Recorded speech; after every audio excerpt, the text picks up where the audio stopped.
Hablemos Cuestiones Filosóficas. Estamos acá una semana más con el profesor Juan Carlos Osandón Valdés, quien está comenzando, estamos en una etapa introductoria de la moral, según la filosofía atomista. Ya tenemos 2 capítulos al respecto, pero siempre es necesario seguir introduciendo la materia porque, me decía el profesor, antes que empezáramos con la grabación, que es muy importante saber de qué estamos hablando para llegar a temas más complejos como la justicia y otras cosas más que me habían sugerido que le planteara al profesor. ¿Cómo está, profesor? Buenas tardes. Buenas tardes. Aquí encerrados, pues, como todo el mundo, lo que no es nada grato, pero en fin, esperemos que esto pase, ¿no? Y podamos, como se llama, pasear tranquilamente. Un derecho natural que en este momento no funciona. Bueno, pero en casos de emergencia, obviamente, los derechos no funcionan. Eso es elemental, ¿no? Pero los liberales no lo entienden. ¿Qué van a entenderlo también? Bien, seguimos entonces. Entonces habíamos quedado diciendo que una acción era buena o mala según su fin, y a ese fin lo llamábamos el objeto. Creo que ese fue el último tema que alcanzamos a ver. Bien, entonces decíamos, la acción para ser buena o mala, eso depende del fin, y ese fin es llamado objeto. Entonces, ¿qué es lo que yo quiero hacer, verdad? Eso es el objeto, lo que realmente quiero hacer. Pero aquí hay que distinguir un fin interior de un fin exterior. Un fin subjetivo, un fin objetivo, que normalmente coinciden. Si yo voy a lavarme las manos, ¿qué quiero? Lavarme las manos y me las lavo, ¿verdad? Entonces ahí el fin objetivo y el subjetivo coinciden. Eso es lo que yo quiero. Pero ocurre que el hombre puede hacer una cosa como medio para otra completamente distinta. Y en ese caso tenemos un fin objetivo, lo que se hace, ¿no? Y un fin subjetivo, lo que yo quiero conseguir con esto que hago y que es otra cosa muy distinta. Esto es típico de las personas hipócritas, ¿no es cierto? Que dicen una cosa para que el otro lo reciba bien, lo alabe, qué sé yo, conseguir su amistad, pero lo que yo quiero, porque en realidad desprecio a ese individuo, o lo odio, ¿verdad? Pero ese individuo tiene un cargo importante, entonces yo le hago la pata, como decimos en Chile, y vayan las alabanzas, sí, pero todo eso no responde a lo que yo pienso de él, sino a que quiero ganar algunas cosas, ¿no? Que él me puede dar. Entonces, en caso de que haya diferencia entre los dos fines, prevalece el fin interior, porque es el fin de la inteligencia, ¿no? Y es la inteligencia la que manda. Entonces, la voluntad va a ser, por supuesto, ese medio, que es el objeto, pero el verdadero objeto de ella es lo que la inteligencia quiere lograr a largo plazo.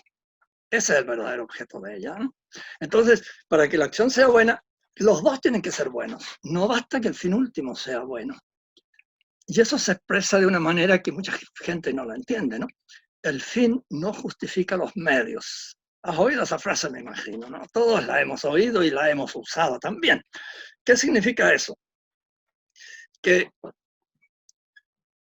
por muy bueno que sea el fin, si el objeto, o sea, lo que yo hago, es malo, el acto es malo. ¿Te das cuenta? Y eso ocurre a menudo con las mentiras. Uno a veces puede conseguir algo mintiendo, y lo que quiere conseguir es bueno, pero mentir es malo. Y eso entonces no se puede hacer. Ahí es donde entra una técnica que se dice que es un disimulo, pero legítimo. Es decir, yo le digo algo que sé que él lo va a entender mal, y por eso se lo digo. ¿Te fijas? Eso es legítimo. El ejemplo más clásico de esto, ¿no? Eso se llama, es el de, ¿cómo se llama este obispo? Atanasio, San Atanasio. San Atanasio es perseguido por los romanos porque el emperador Arriano quiere hacerlo desaparecer, ya que Atanasio era el gran defensor de la tradición católica, contra esta novedad que se llamaba arrianismo, inventado por un arrio.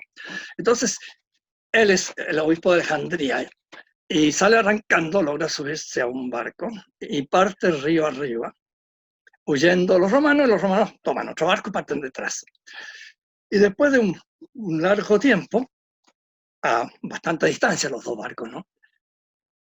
Ven que hay un islote en el medio del río. Entonces él dice, demos vuelta por detrás del islote y regresamos a Alejandría. Pero ¿cómo? No, hagan lo que yo les digo. Hacen. Entonces se cruzan los dos barcos, ¿no es cierto? Uno para arriba, el otro para abajo, ¿no es cierto?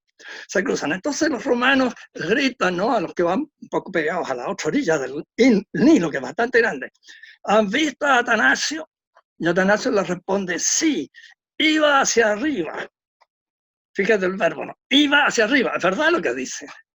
Entonces los romanos siguieron hacia arriba y nunca encontraron a Atanasio, claro está. ¿Te fijas? ¿Eso se puede hacer? Claro que se puede hacer, siempre que sea legítimo. Porque el tipo no mintió. Le preguntó en pasado y él respondió en pasado. ¿Te fijas? ¿Vieron a Atanasio en pasado? Claro que lo vimos, iba hacia arriba en pasado. No es mentira.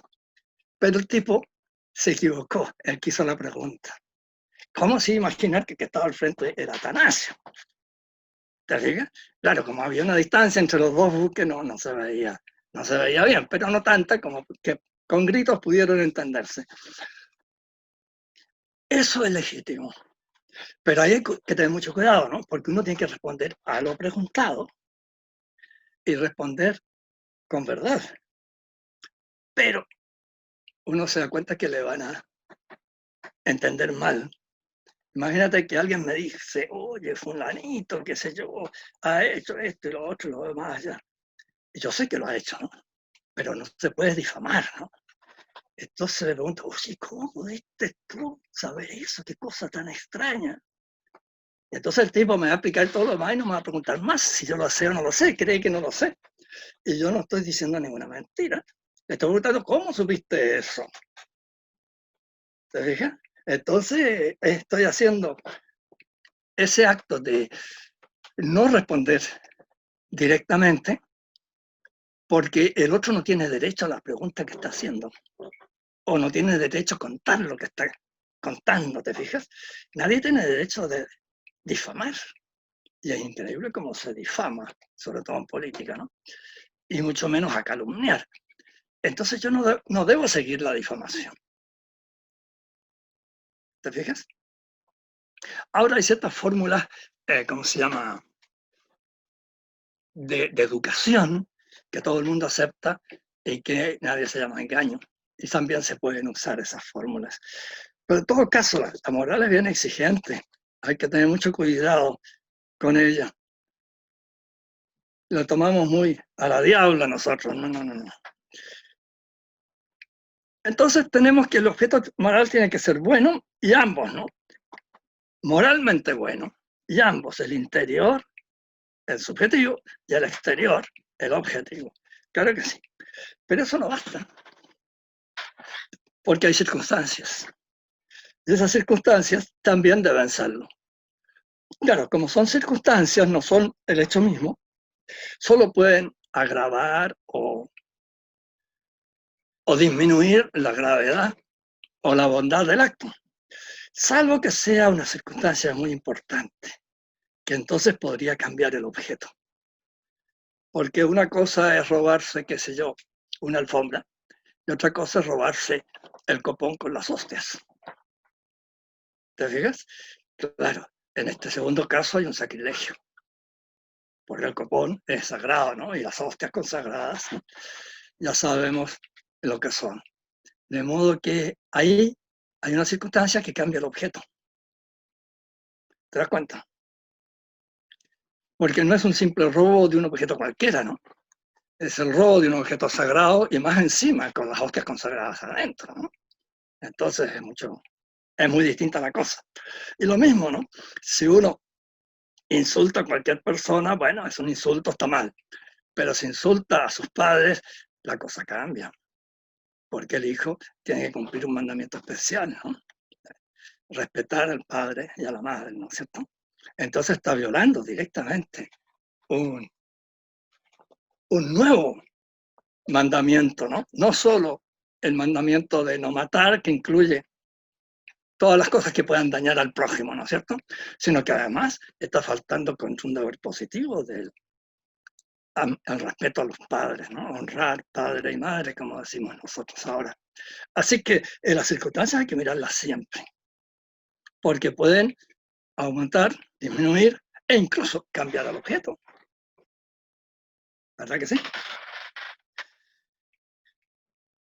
Y por eso hay que tomar en cuenta, por ejemplo, el tiempo en que se hace, el lugar, la manera de hacerlo, la calidad de la persona afectada, en fin, hay bastantes detalles que entran en esto que llamamos las circunstancias.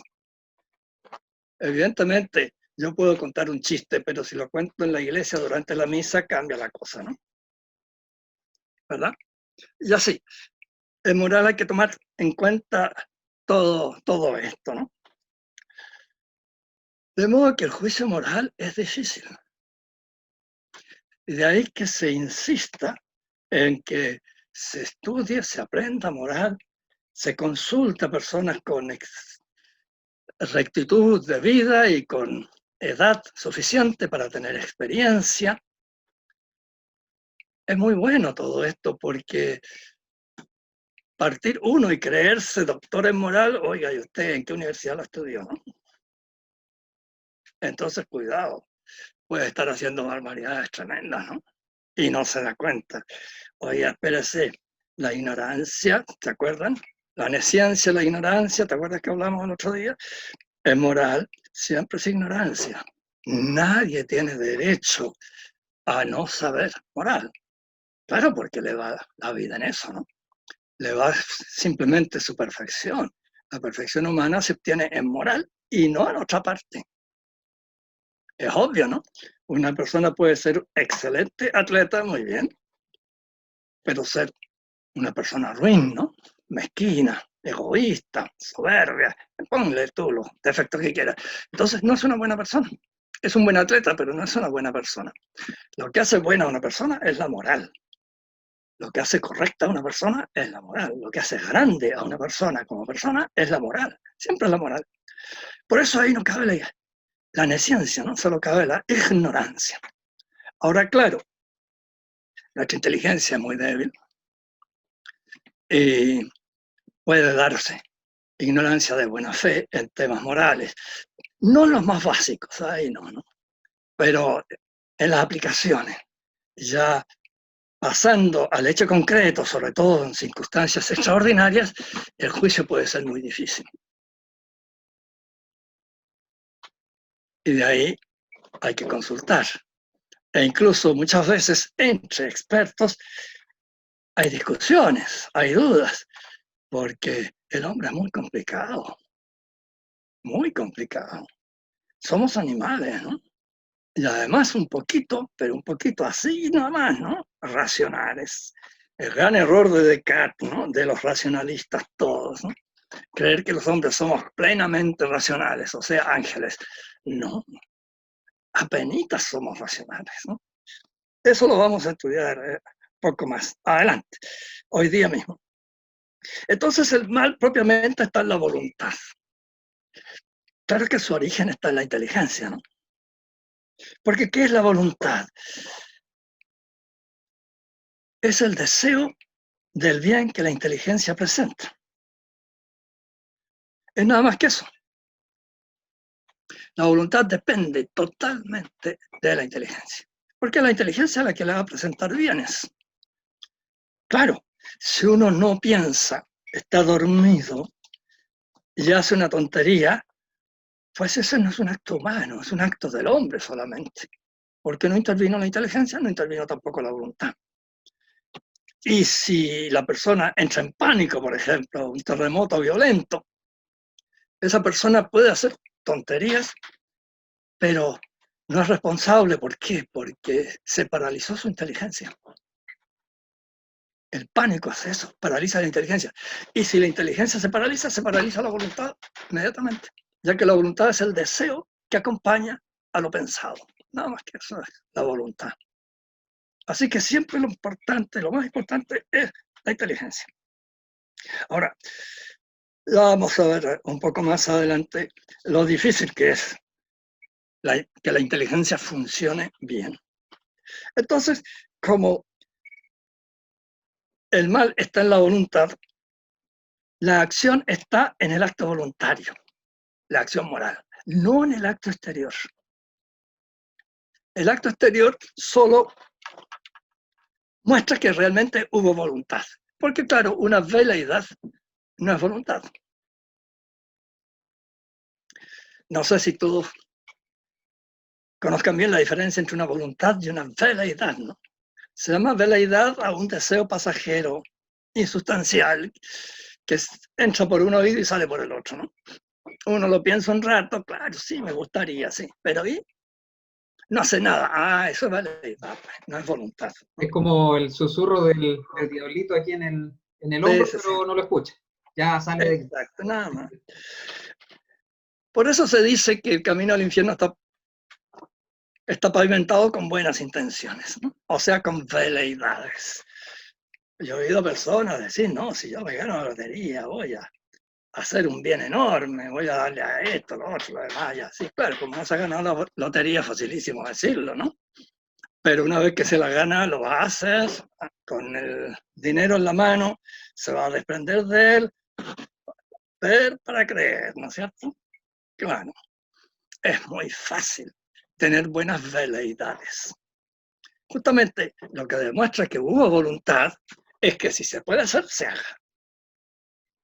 ¿Cuántos quieren llegar a ser, qué sé yo, magnífico atleta, pero no van nunca al estadio a entrenar? Veleidad, ¿no es cierto? O que quieren ser muy buenos profesionales, pero no estudian, entonces tampoco. Sí, estamos llenos de veleidades y pocas voluntades. No, el acto moral es un acto realizado por la voluntad. O sea, tiene que haber plena voluntad. De ahí que a veces los actos buenos que hacemos y los actos malos que hacemos son en realidad a medias, ¿no? No hay una decisión allí. Y si no hay una decisión, pues no hay acto moral. ¿Te fijas? Por eso no hemos de juzgar jamás la responsabilidad de nadie. Dejémoselo eso al juez, que tendrá sus modos de llegar a una plausible juicio, ¿no? En que realmente la persona, sí, quería hacer eso. Pero en otros casos, que por la prisa, que por esto, por lo otro, ¿no? La voluntad, la inteligencia no funcionan bien y eso disminuye la responsabilidad. Pero cuidado, ¿no? No se vayan a declarar entonces irresponsables, porque en ese caso tendríamos que, ¿cómo se llama esto? Que tú como abogado sabes cuando se le prohíbe a alguien manejar dinero, ¿cómo se llama eso? Interdicción. Una interdicción. Yo no declaro ni interdicción a nadie. No, no, no, no. Eso lo hará un psiquiatra. Claro, si el tipo está loco, bueno, como no conocemos qué es lo que realmente él quiere, qué es lo que realmente él entiende, porque está loco, entiende otra cosa que nosotros, no podemos juzgar su responsabilidad. Recuerdo un abogado que me contó que en primer año de Derecho lo llevaron a la Casa de Locos de Santiago, se llamaba Open Door en esa época, no sé si todavía se llame, si todavía exista en ese lugar, ¿no? Estaba creo que en la Florida, por ahí. Y los recibió un señor con bata como médico y les mostró todo el hospital. Y les habló mil cosas, ¿no? Y les llamó la atención a los muchachos lo bien que explicaba y además el conocimiento de derechos que tenía. Y entonces, a la salida, el doctor, que iba también con ellos, le hizo una pregunta a este otro médico, que era el que más había hablado. Y el tipo empezó a contar unas cosas que los dejó a todos helados, ¿no? Resulta que él era víctima de persecución por los jesuitas el Papa Negro, como llaman al general de los jesuitas, ¿no? Había dictado orden de muerte contra él. Por eso estaba feliz en esta casa, porque en esta casa no podían entrar los jesuitas. Así que ahí estaba bien. O sea, estaba completamente loco el tipo. Hubo que encerrarlo porque una noche se encontró con un cura, creyó que era un jesuita, y lo atacó porque el jesuita venía a matarlo, ¿te fijas? Según el cuento que él tenía en su cabeza, ¿no? Bueno, después de eso, lo encerraron. Y este tipo entonces inventó que a ese lugar no podían entrar los jesuitas. Así que ahora vivía muy bien ahí, y era un abogado bien inteligente. Pero tenía esta locura, yo no sé cómo se le desencadenó esta locura, porque nadie sabe por qué de repente alguien se vuelve loco, ¿no? Pero el hecho es que estaba ahí por loco. Pero entendía todo perfectamente, pero la locura de él era eso, ¿no? Que si un jesuita lo veía tenía que matarlo, porque era orden de su autoridad máxima, el Papa Negro, que llamaron en un tiempo los masones, ¿no? Bueno, entonces, por eso los locos no los podemos juzgar. Pero un psiquiatra solamente podrá decir si es que puede, ¿no? Si la persona es responsable o no de lo que hizo. Yo no, por supuesto que no puedo hacerlo. Entonces, fíjense ustedes, hay un acto voluntario, y el acto voluntario es muy complejo, tiene muchos aspectos. Santo Tomás tiene unas páginas extraordinarias, pasando paso por paso, ¿no? Voy a hacer un resumen solamente porque si no nos tomaría un par de domingos o de lunes, no sé qué día lo verán esto, ¿no? Fíjense, el acto voluntario comienza por un juicio. Ese juicio, así se llama el acto, ¿no? Un juicio. Ese juicio presenta la intención a la voluntad. Entonces, vamos a suponer que quiero irme, como el otro día, de vacaciones a Arica. Esa es la intención. He hecho entonces el juicio. Decido hacer eso. Enseguida viene un segundo acto que se llama consejo. Este consejo consiste en que hay que buscar los medios para realizar ese fin. Esto es bien difícil, ¿no? Claro, hay muchos actos en que un acto voluntario puede tomarse en décimas de segundo, ¿no es cierto? Pero otros más complicados y la cosa cambia, ¿no? Luego se requiere el consentimiento. Hay que determinar cuál de todos esos medios y decidirse por él. Aquí entra la voluntad. Los dos primeros actos son puramente de la inteligencia. Pero ahora en el consentimiento entra la voluntad.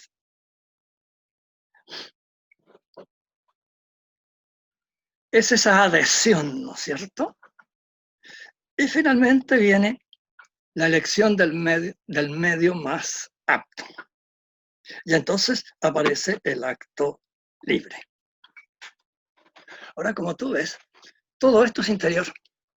Pasa dentro de la cabeza, por así decirlo, de la persona. Y con eso el acto, fíjate, está completo. Desde el punto de vista moral, está completo. Los jueces, los abogados, distinguen, ¿no es cierto?, entre un homicidio frustrado y un homicidio realizado. Claro, porque ellos van a la parte civil, ¿no? Desde el punto de vista moral, el homicidio frustrado es pleno homicidio. El que el tipo haya tenido mala puntería y entonces no le apuntó a la víctima, no quita ni pone al rey. El acto, el asesinato lo decidió él, y en cuanto él lo decidió, lo cometió. Moralmente hablando, ya está consumado el acto, ya está completo. Porque es el acto de la voluntad lo que importa. Después, si le tembló la mano, ese es otro cuento. Que si se cruzó un perro y entonces no, ya, ¿no? No, el acto ya está completo, está terminado. En cuanto se llega a este consentimiento final, elección del medio, ya está todo listo. Lo único que falta ahora es la ejecución, que puede que sea programada para el miércoles en la mañana. Ya, ¿te fijas? Pero el acto está completo. De modo que se peca de pensamiento, sí. Se hace el mal y se hace el bien pensándolo. Y si a ese pensamiento lo acompaña la voluntad, ya está terminado el acto. Pero, como te decía yo, tiene que ser voluntad, no veleidad. ¿Te fijas? Y la voluntad, salvo fuerza mayor, se revela porque el acto se realiza. Entonces, claro, evidentemente hay voluntad. Si no, no la había.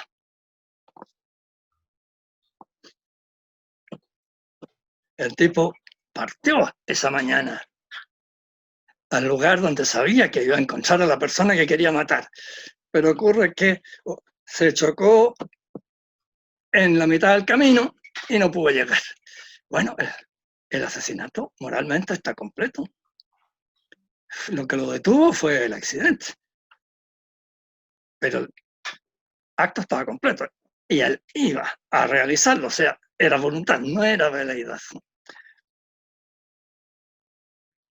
Las veleidades entonces no son voluntades, son un soñar despierto, digamos, ¿no? Y así cualquiera hace grandes cosas, pero otra cosa es hacerlas. Y lo que vale es hacerlas. ¿Cuántos jóvenes hay que prometen mucho, pero después cumplen pocos? ¿No es así? Claro. Es muy fácil, siendo joven, reformar la República y hablar contra la corrupción. Y ese joven que tanto habla contra la corrupción es un perfecto corrupto. Copia en clase, copia en la prueba. Eso se llama ser corrupto. Y claro, es la corrupción que le corresponde a él como estudiante. Entonces, ¿qué habla de las demás corrupciones?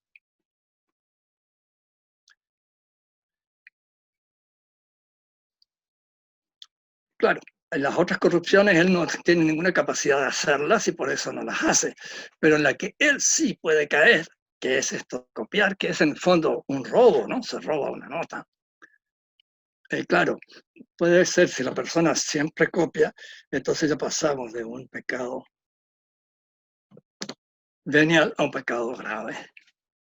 Se está robando una nota, se está robando la entrada a la universidad, ¿te fijas? Que depende bastante de las notas, ¿no es cierto? Si el tipo tiene un promedio 6.3, cuando en realidad apenas le da para tener un 4.8, ¿no? Y con ese promedio va a poder entrar a la universidad. Pero ¿cómo lo consiguió? Copiando. ¿Ah? ¿Te das cuenta de lo que se robó? El ingreso a la universidad, nada menos, ¿no?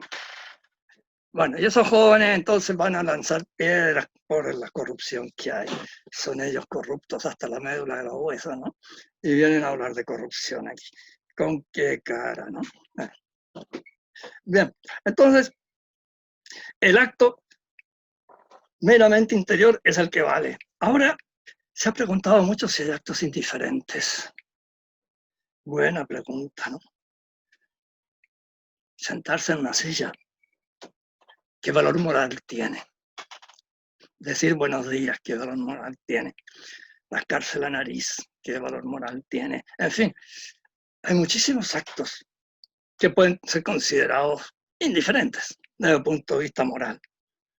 Sin embargo, no es así. Recordemos que el hombre no es un ser aislado. Siempre es parte de. Y siempre los actos tienen repercusiones, tienen consecuencias.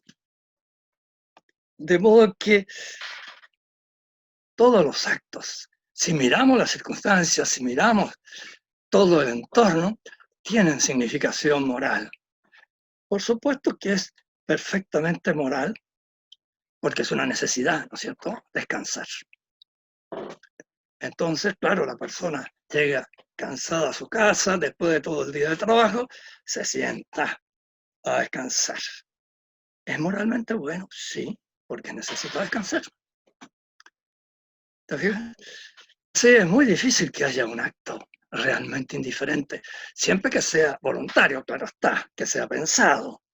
Porque si yo pego un trastabillón ahí porque había algo, una baldosa suelta, bueno, eso es un acto del hombre, no es un acto humano.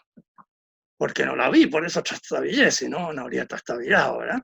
Y el acto humano siempre tiene que estar precedido por la inteligencia y por la voluntad. Ahí sí, el acto es indiferente, pero porque no es realmente humano. Hay varias cosas que hacemos así nosotros muy mecánicamente y eso entonces son actos del hombre, pero no humanos. ¿Te acuerdas de esa distinción? Que es bien importante, ¿no? Pero sobre todo hay que tener mucho cuidado con esto. ¿Eh? El hombre no vive aislado, siempre es parte de lo que los liberales niegan, ¿no? No, pues el hombre en estado natural, que dicen los liberales, solo existe en la mente de los liberales y en ninguna otra parte. No ha existido jamás. Siempre el hombre ha sido parte de una familia, una tribu, un clan, un barrio, siempre es parte de, ¿no? Entonces, claro, ahí aparecerá si es meritorio o si es culpable, porque no solo lo afecta a él, sino que también afecta al todo del cual es parte. Y esto es lo que se estudia en la justicia. Ya que hablábamos un poco de la justicia antes, bueno, pues aquí aparece inmediatamente esa virtud, la justicia, que rige justamente esto, el todo del cual siempre un hombre es parte. No hay un hombre que no sea parte de un todo. Y fíjate que es muy fácil demostrarlo, ¿no? Al que me diga que no, yo le pido que se quede 5 minutos sin respirar. A ver si alcanza. Me imagino que va a tener que respirar. ¿Ve que usted no es solo? Usted está necesitando la atmósfera. Y esa atmósfera tiene que estar suficientemente limpia porque si no se va a envenenar, etcétera, etcétera, ¿no? Entonces vemos que no estamos solos. Somos siempre parte de. Y nunca ese hombre solo, autónomo que quisieron los liberales, ¿no? Soñar en algún momento. Y bien, entonces tenemos el aspecto que aludí hace un rato, ¿no? Somos animales. Y como animales no nos movemos por la razón. El animal no tiene razón, no tiene inteligencia. Los llamamos inteligentes y no son inteligentes. Lo que tienen es un, ¿cómo lo llamaríamos hoy día? Un hardware, un software, no sé cómo lo llamaríamos hoy día, ¿no es cierto? La conducta instintiva. ¿Qué es la conducta instintiva? Es un programa que tiene nuestro computador adentro, ¿no? El hombre no tiene ninguna conducta instintiva, carece de instintos. La conducta instintiva se da solo en las bestias, en los irracionales. Y esa conducta instintiva es increíblemente inteligente.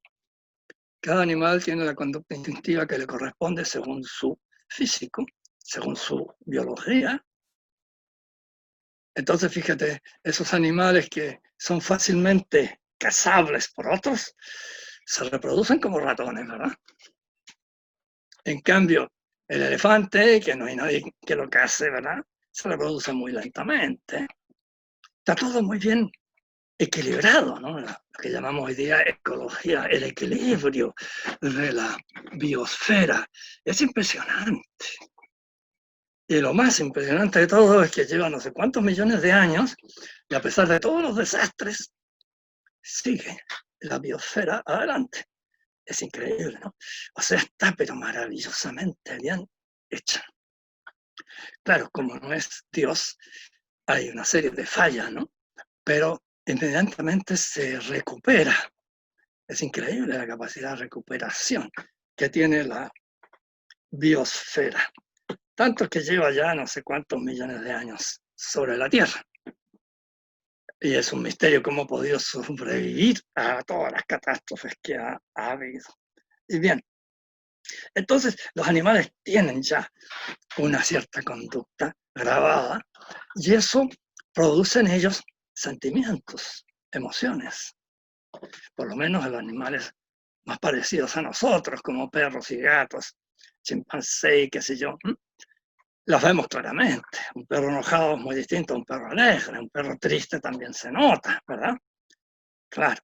O sea, él tiene sentimientos, él tiene emociones, claro, porque es un animal.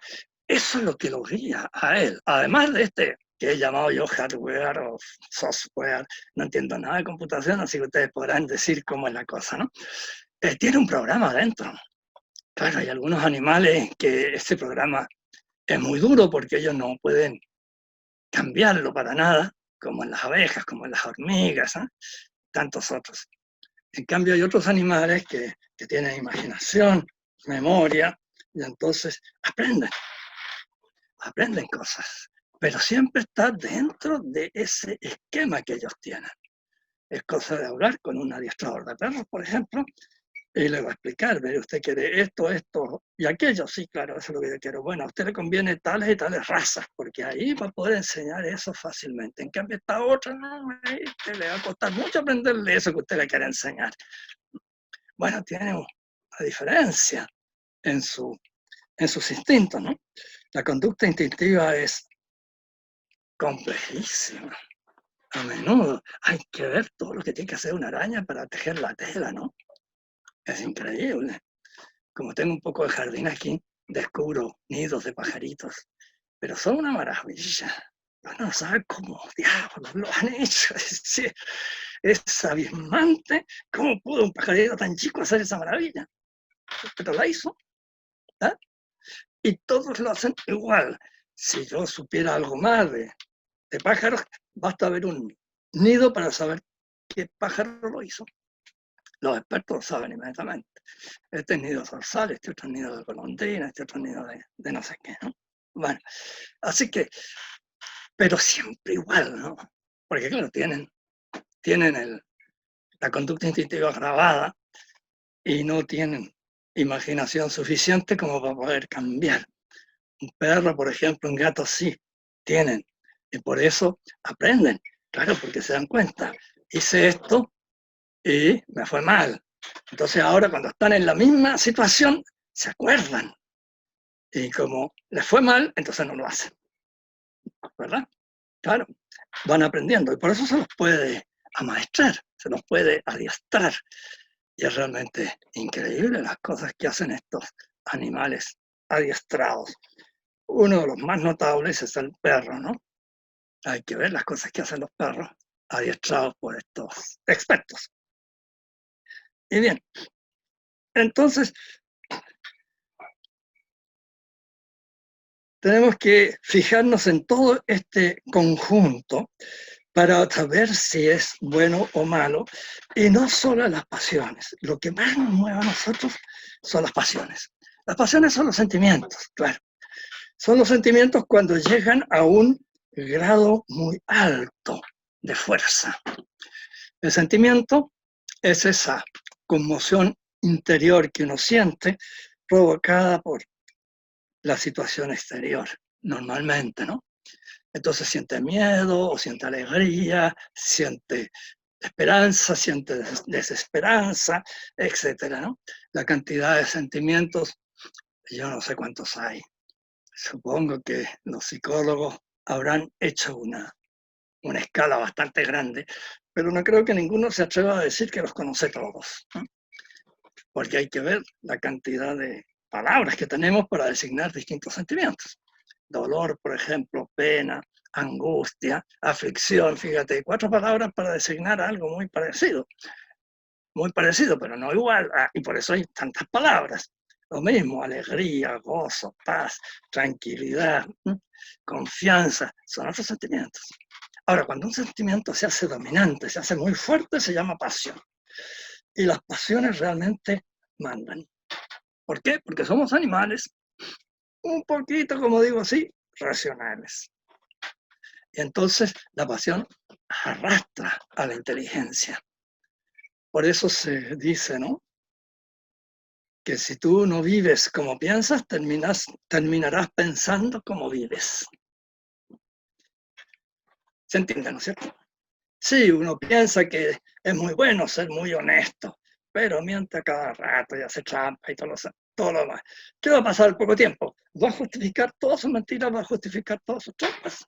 Y se acabó la honestidad. ¿Verdad que sí? Claro, porque somos animales. Encontrar un hombre completamente racional, completamente íntegro, que siempre actúa de la manera correcta según su pensamiento, eso es muy raro, porque eso implica un dominio de los sentimientos, sobre todo de las pasiones, que es muy difícil lograr. Y uno lo ve, cómo los jóvenes cambian con tanta frecuencia, ¿no? ¿Por qué? Porque todavía hay poco control racional, hay muy fuertes sentimientos, hay pasiones que los arrebatan. Y entonces, bueno, salen con una actitud contraria a lo que siempre han dicho que es su modo de actuar o de ser.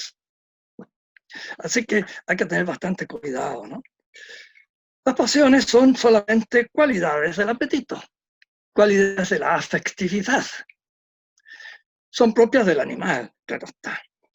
Y por lo tanto, son buenas y son malas. Depende de si se ajustan o no con el verdadero bien del hombre, que determina la razón. Pero cuidado con esta frase, ¿eh? Cuando Santo Tomás dice la razón, no dice la razón mía, dice la razón. O sea, la razón correcta, la razón verdadera, la que, como diríamos nosotros en Chile, la que da en el clavo, ¿no es cierto? No la tontería que se me ocurrió a mí, ¿verdad? Porque hay cada razón, entre comillas, ¿no? No, la razón, la verdadera, ¿no? Entonces, los sentimientos tienen que someterse siempre y sin excepción a la razón. Eso es lo que la moral manda. Pero es tan fuerte el imperio de las pasiones, de los sentimientos, que ha habido muchos filósofos, muchas filosofías, que dicen que las pasiones son siempre malas.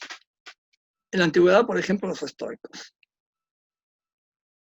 En los tiempos modernos, hace un par de siglos, los puritanos.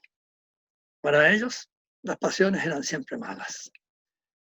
A partir de Descartes, ¿no? El racionalismo. Actuar por pura razón.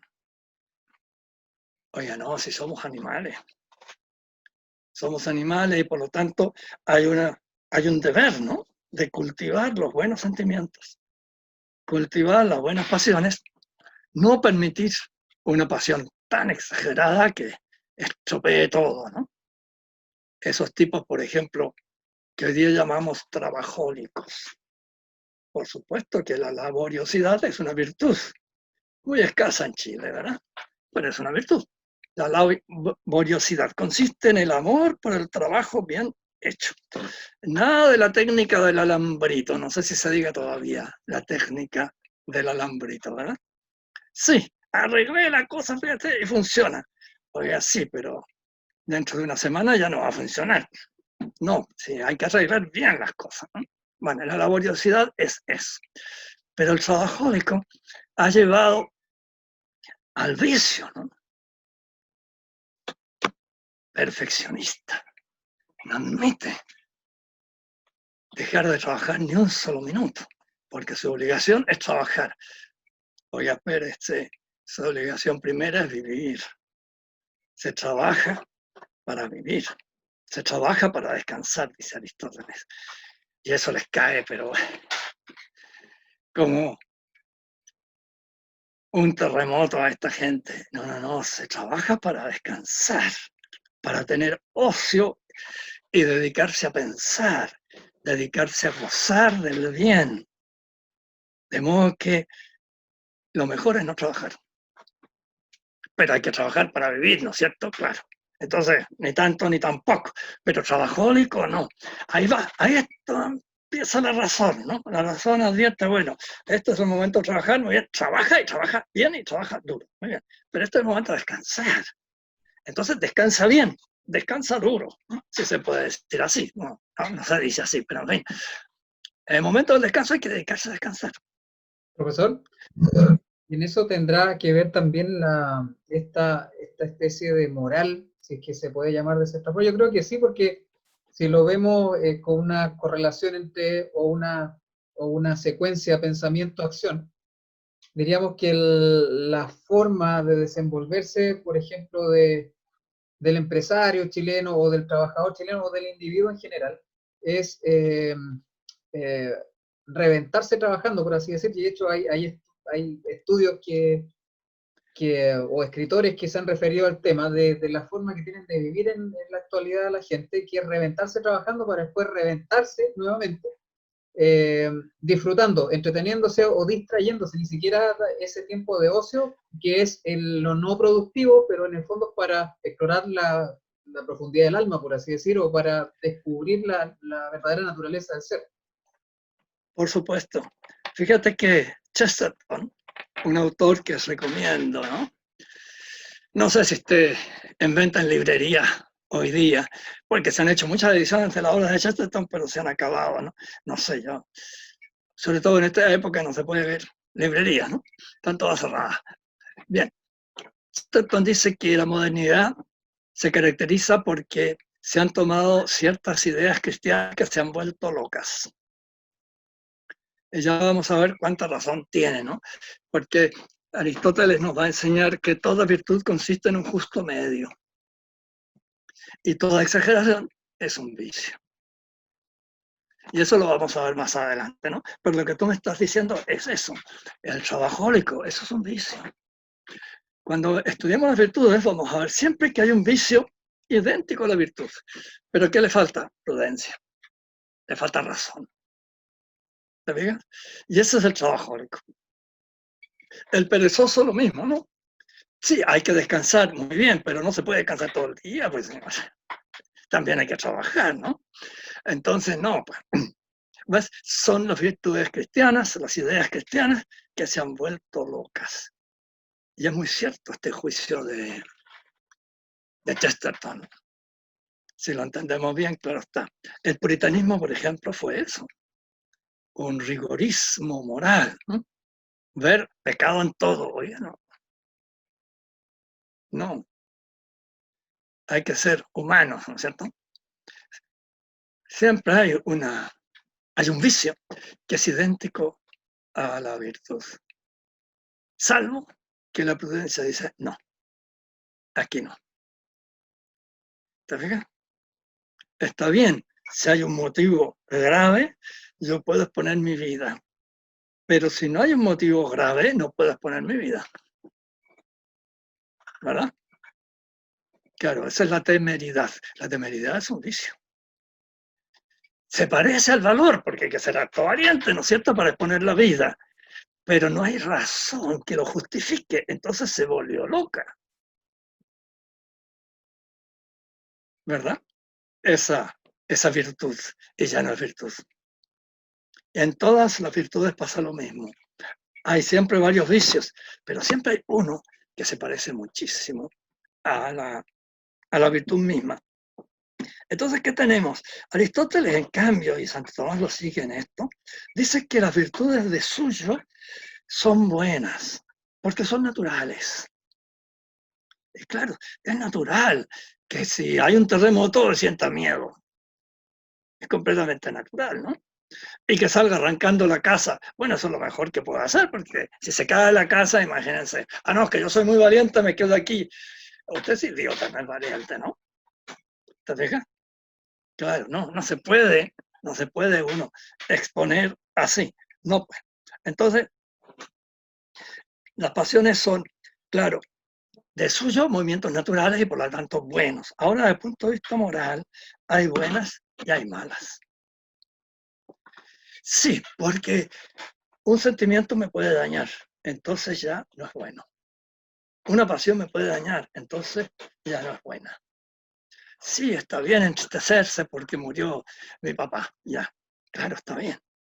Pero si eso me va a dejar una semana en la cama, oiga, no, pues, levántese, salga a trabajar, etcétera, cumpla con sus obligaciones. A ella, ese sentimiento que es perfectamente natural, se convirtió en un sentimiento malo. Se convirtió en una pasión mala. Así que hay que estudiar muy bien esto de las pasiones, ¿no? Cuáles son buenas y cuáles son malas. Y esto se entiende porque la moral busca siempre el bien de la persona. De modo que si una pasión me hace a mí mejor, es buena. Pero si me paraliza, entonces ya no. O si me lleva a hacer locuras, entonces tampoco. Y está bien que coleccione ciertas cosas, pero si por coleccionar esas cosas entonces ya no puedo vestir a mis hijos, oiga, ¿cómo se le ocurre? Sus hijos están primero que esa botella, que no sé qué, que no sé cuánto, la botella esa, oiga, no. Primero compre la ropa a los hijos, después si le sobra plata, cómprese la botella, pero ¿te fijas? Hay que tener mucho cuidado con los sentimientos, con las pasiones, porque tiene que estar al servicio del hombre. Y Santo Tomás estudia muchísimo esto de las pasiones, los sentimientos, pero ya ahí nos pasamos a la psicología, ¿verdad? Además, aunque está muy bien los estudios que él hace, él no tiene los conocimientos médicos que hay hoy día. Y eso ha ayudado muchísimo a entender muchas actitudes que no se entendían. Y así, por ejemplo, el suicidio se condenaba siempre, sin apelación. Hoy día los psicólogos, mejor dicho, los psiquiatras, han descubierto que en el cerebro, si falta no sé qué cosa, la persona se pierde el control y se suicida. Ya está. Ah, bueno, entonces no. En ese caso no hay culpa. Es una falla del cerebro. Y así, los sentimientos, hay muchísimas cosas que son, como quien dice, entre comillas, ¿no? Heridas en el cerebro, traumas de la niñez, ¿verdad? Y que hacen que entonces una persona tenga una actitud que no es razonable. Claro que no es razonable. Por lo tanto, uno dice, hizo el mal. Oye, espérese, pero ocurre que hay ahí un automatismo debido a esta herida que él no conoce porque se produjo en su niñez. Y ahí el psiquiatra empieza a trabajar. Bueno, todo eso Santo Tomás lo desconoce, por supuesto, ¿no? Y por lo tanto, ese estudio hoy se puede hacer mucho mejor con los adelantos de la psiquiatría y de la medicina actuales. Pero en todo caso, en su línea gruesa, el estudio de Santo Tomás es muy bueno. Distingue una buena cantidad de pasiones. Declara, por ejemplo, que de suyo el odio es malo. Sin embargo, el odio del mal es bueno. De suyo el amor es bueno, pero el amor por la vecina que está casada no es bueno. ¿Te fijas? Así que siempre hay que tener en cuenta esto, cuál es el bien de la persona. Y no decir, todo amor es bueno. Oiga, no. Mucho cuidado. Todo amor es bueno, no. Todo odio es malo. No, cuidado, mucho cuidado. La tristeza es bastante negativa, pero justamente si lo que me produce tristeza es que yo he hecho algo malo, esa tristeza es muy buena. Así que siempre hay que tomar como criterio el bien del hombre, el hombre en su integridad, la persona humana. Y eso lo sabe la razón. Si es que llega a saberlo, claro, porque con la razón que tienen algunos, vaya, no saben nada. No. Para eso hay que estudiar. Para eso hay que acudir a personas que den garantía de buen juicio moral y preguntarles a ellas. Claro.